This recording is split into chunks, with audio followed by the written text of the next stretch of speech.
আজ বুধবার পয়লা জ্যৈষ্ঠ 2024 সালের 15ই মে।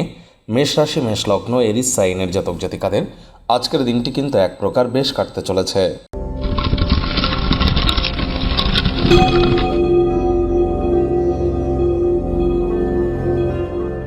ভিডিওটির শুরুতেই স্ক্রিনে আপনারা দেখতে পাচ্ছেন বুধ গ্রহের বীজ মন্ত্র ওম ব্রাং ব্রিং ব্রং স বুধায় নমঃ। বিদ্যা, বুদ্ধি, ব্যবসা এবং কমিউনিকেশন এর সাথে সাথে স্টক মার্কেট বা ট্রেডিংয়ের ধারক কারক বাহক গ্রহ কিন্তু এই বুধ। যেহেতু বিদ্যা, বুদ্ধি, ব্যবসা সবই বুধের সাথে যুক্ত, তাহলে বুধ কতটা গুরুত্বপূর্ণ গ্রহ আপনারা বুঝতে পারছেন। আজকের দিনে কিন্তু যারা বিশেষ করে বিজনেসম্যান আছেন তাদের উচিত গণেশজির উদ্দেশ্যে 5টি দুর্বা নিবেদন করে আপনারা বলুন ওম গাং গণেশায় নমঃ। এটি আপনাদেরকে বহুলাংশে উপকৃত করবে। বন্ধুরা, 2024 সালের জুন মাস ঠিক কেমন অতিবাহিত হবে সে বিষয়ে কিন্তু চ্যানেলে অলরেডি একটি ভিডিও আপলোড করা হয়েছে।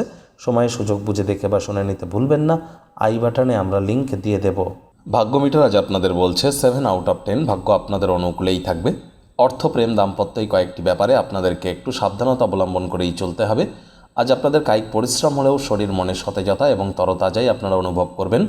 দীর্ঘদিনের পুরনো রোগশোক অসুস্থতা থেকে আজ মুক্তি পাওয়ার দিন, পরিত্রাণ পাওয়ার দিন। আজ ধকলসাধ্য একটি দিন হওয়া সত্ত্বেও আপনারা কিন্তু প্রাণ শক্তি সঞ্চয় করতে সমর্থ হবেন। তবে ব্যয়বহুল দিন অপ্রয়োজনীয় খাতে অতিরিক্ত অর্থ ব্যয় করা থেকে বিরত থাকুন। আর পিতামাতার সম্পর্কে বা পিতামাতার সাথে আপনারা মানি ম্যানেজমেন্ট, মানি সেভিংস নিয়ে আলোচনা করুন, লাভান্বিত হবেন। চাকরিজীবী যারা আছেন তারা শর্ট টাইমের কোনো ক্রাশ কোর্সে জয়েন হয়ে যান। যে মডার্ন টেকনোলজি এবং মডার্ন স্কিল সেটের সাথে যত দ্রুত নিজেদেরকে অ্যাডাপ্ট করিয়ে নেবেন সেটিই কিন্তু আপনাদের ক্ষেত্রে বেটার পরিগণিত হবে।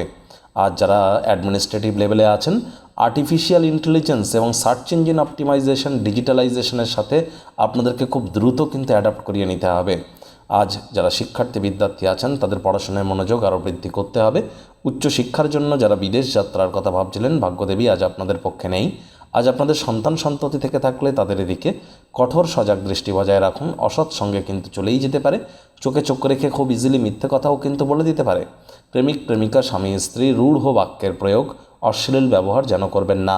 তৃতীয় কোনো ব্যক্তিকে সম্পর্কের মধ্যে যেন প্রবেশ করতে দেবেন না। সম্পর্কের দুর্বলতা কিন্তু আরও বেড়ে যেতে পারে। শত্রুপক্ষ, বিরোধী পক্ষ একটু হলেও শক্তিশালী কিন্তু থাকছে।